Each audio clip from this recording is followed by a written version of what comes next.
Happy Tuesday. Happy official start to the NCAA tournament day. This is Frank. This is the House of Orange Sports Channel coming at you. And we'll break down the Midwest region today. Obviously, what's the significance of that? Well, it's Tennessee's region. So I'm going to take a look at the Midwest region. We'll take a look at Tennessee's matchups, their potential pass. Spoiler alert, I am picking Tennessee to win the Midwest region. I'm picking them to go on and beat Duke. I'm picking them then to beat Florida for the national championship. I don't think it's ridiculous, but is part of it because I'm a Tennessee fan picking them. Sure, I'm not going to pick against them on here.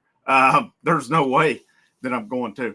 But make sure you hit the like, the share, the subscribe as we get into this one. So I've got with the matchups, we got Houston is the number one. They're playing. Who is it? I'm not even sure who the team was that they're playing now. As I go back on it. Let's see, Houston plays. Oh, here you go. SIU Edwardsville. I'd never honestly heard of that team before this year. So Houston plays them. Then you got Georgia Gonzaga. You have Clemson, McNeese. You got Purdue and High Point. You've got Illinois, who will play the winner of tomorrow night's game between Texas and Xavier. Troy and Kentucky plays. And then you have UCLA, Utah State, Tennessee, Wofford.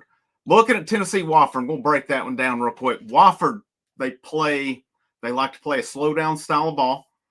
They do shoot, what did it say? Like 38% of their points come off of 3-pointers.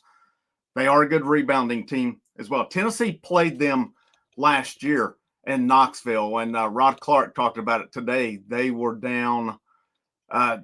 Tennessee was just up 5 going into the half, and then let's see, I was pulling that up here. They end up beating them 82-61 last year. It was back in November. It was right before Tennessee went to Hawaii, as a matter of fact. So, I don't know how similar the roster is to what it was then, but there's going to be some familiarity. It's the same coaching staff stuff. But the big thing for me is Wofford ranks 231st according to Ken Palm in defensive efficiency. I think Tennessee should win this one comfortably. Wofford was the 6th seed in the Southern Conference tournament, and they got hot this weekend and won it, which you guys have heard my beefs about that. I don't like it. I don't like that the number 1 seed out of these mid-majors don't get in. I think it's a joke that these conference tournaments determine it. But, whatever. It's been there forever. It's probably not going to change. I like Tennessee in that one. Now, you would match up with either UCLA or Utah State. Reading up on them, I think Tennessee can beat either team comfortably. UCLA, talked about they're streaky. They've not been playing really good ball. Utah State, there's honestly just nothing in that there's just nothing with either team that really concerns me. As long as now, if Tennessee's not taking care of business, if they get in one of those games where they can't hit anything, yeah, it could get interesting for sure. But, Utah State, it says they have a deep bench. They've beaten St. Mary's. They've beaten San Diego State. It says they're much better on offense than they are on defense. Their shooting efficiency from inside, outside the arc, but they don't shoot free throws very well. I think Tennessee should comfortably get to the Sweet 16 if they do their thing. Now, you look at going up the bracket. I'm going to start at the top. I got Houston. I've got Gonzaga beating Georgia. I think Georgia's a different team away from Athens. I do have Clemson beat McNeese. I've heard some people saying that's a potential upset with Wade at McNeese. Clemson, though, I think is a pretty good team. I expect Clemson to win. I do have High Point beating Purdue. Purdue's not playing good basketball right now. Could Purdue flip the switch, though, and go on a run? Sure, absolutely they could. They're definitely not a bad team, but I think they're not playing good ball. High Point's won 14 in a row. They play – it kind of sounds like reading on it that you could see a bit of a style clash between the two. I got High Point winning. I got Illinois beating either Texas or Xavier, whoever comes out of it. I got Kentucky beating Troy. I got Kentucky beating Illinois, setting up in the Sweet 16. Tennessee, Kentucky, part 3, Tennessee has lost both games to Kentucky, obviously, this year. If you're Tennessee in this game, you cannot let Kentucky dictate making you try to beat them from 3-point range. It worked both games. And Kentucky ranks 57th in defensive efficiency. They look much better than that both games against Tennessee. They made Tennessee's offense look pretty bad. What Tennessee shot over 43s the first meeting, not as much the second one, but Kentucky shot over 50% from 3 both games, or right at 50%. It was. You've got to drive the basket. You should easily be able to get to the free throw line more than Kentucky because they're going to settle more for the outside shots than they are driving the basketball. It's not to say they can't. And good news for Kentucky. I did see where it looks like Lamont Butler is going to be good to go. I'm happy. I hate to see guys get injured no matter what team it is. I want everybody coming in at as full strength as possible. Now, of course, Jackson Robinson is out, but Kentucky's adjusting. How will that affect them moving forward? They have had time to play without him and start to adjust on that one. You've got to get back to brand of defense against Kentucky. Neither game, Kentucky was able to, get guys wide open, which Tennessee, if there is, kind of a negative to their defense sometimes, guys will, kind of crash, and then that leaves somebody wide open. And Kentucky makes you pay on that. But, not only that, Kentucky hit some tough shots. Kentucky fans got their feathers ruffled a little bit by, it wasn't me, it was on our live show. Somebody said that, well, there are only 2 good games they played against Tennessee. I laughed about it because I know it's not. I know they beat Duke, they beat Florida. They've got some good wins this year. There's no doubt about it. Kentucky shows up against top competition for definitely. You've got to control the game. Don't let Kentucky control it or you're in trouble in that game. If you can control it, hold them down to 40%. I think 40% is a good number, a reasonable number. That's still a good percentage, but you cannot let them shoot 50%. And the biggest thing, too, is Kentucky wore you out on the boards. They wore you out on the boards. And that same thing just happened this past Sunday against Florida. That was the difference in the game, is Florida killed Tennessee on the boards. Milicic has got to get it back going. Rod Clark said it today, the biggest thing we need out of him is to get back to rebounding. 1 rebound against Florida is not going to do it. Akpara, 4 to 5 rebounds is not going to do it. He's got to be up closer, 8, 9. Cade Phillips has got to get boards. Darlene Stone-Dubar, when he's in, has got to do it as well. There's no reason Meshack or Ziegler should be leading the team in rebounds. Your big guys, they've got to show up. They've got to do their job in that game. And the bottom line is, if Kentucky tries to make you go outside, do like you did against Florida, start taking it to the basket. Ziegler can make things happen. Jordan Gainey can make things happen. Chaz Lanier can't just be settling for standing around waiting for the ball to come to him for a 3-pointer. Chaz can drive. He can make things happen. Play your game and you can beat Kentucky. You let Kentucky play their game, you're not going to beat them.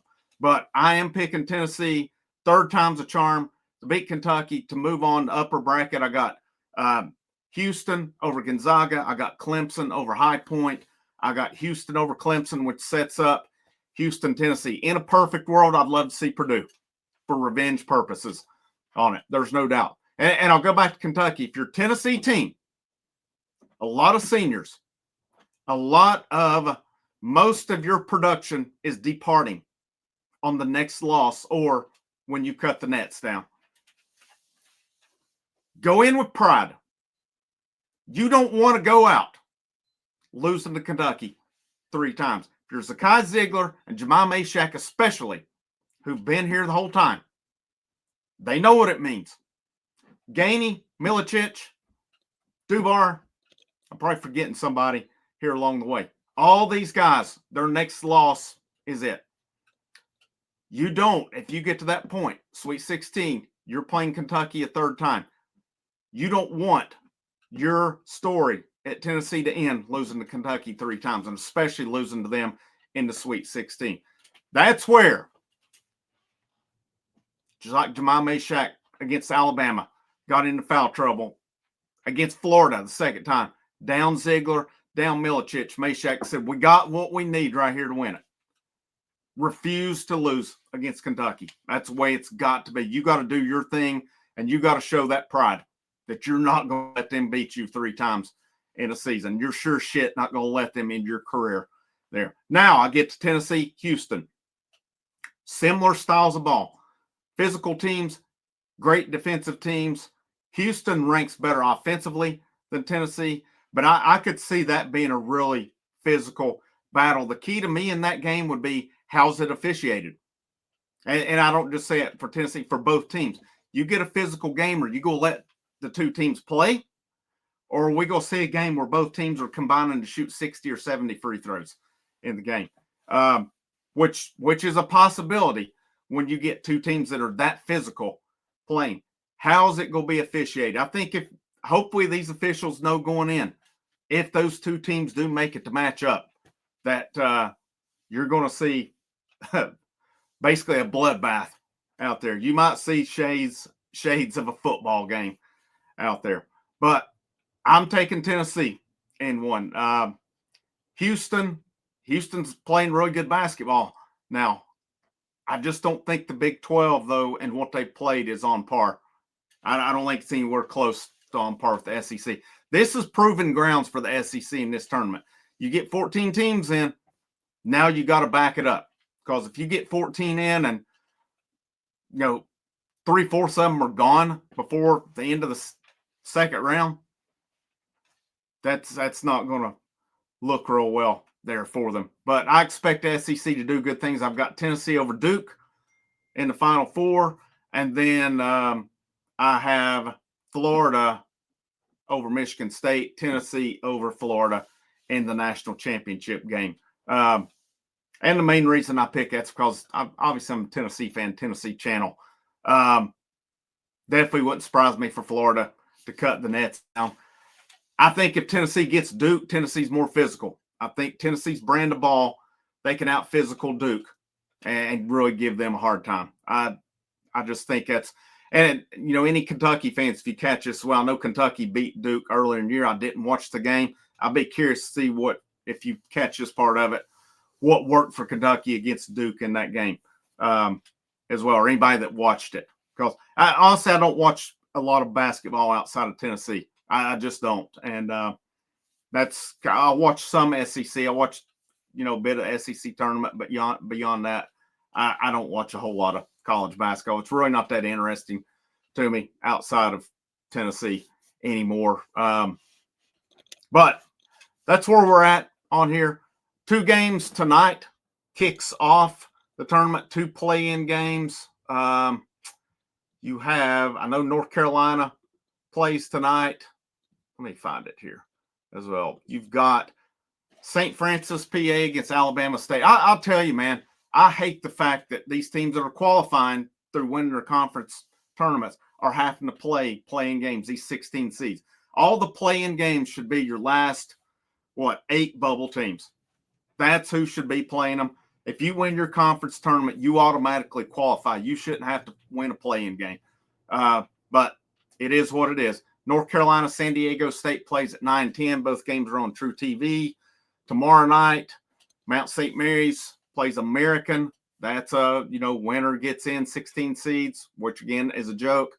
And then you got Xavier and Texas playing tomorrow night. And, if either of those teams gets hot, it is the potential we could see them in the Sweet 16 if make it that far. I don't think either team will, but Texas is starting to play a little better basketball. They've got possibly the best player in the region on it. So, nothing's out of the realm of possibility. And, at this time of the year, there's going to be a team get hot that probably barely got in, and there's going to be a Cinderella somewhere along the way. There's going to be some high seeds probably go out also. You've got to bring it every night at this point. And, looking at it from Tennessee's perspective right now, your next loss is it. 5 guys gone. Career's over. All right. Keep that in mind as you go forward. Bring it every night. Play your game. And you'll go a long way here.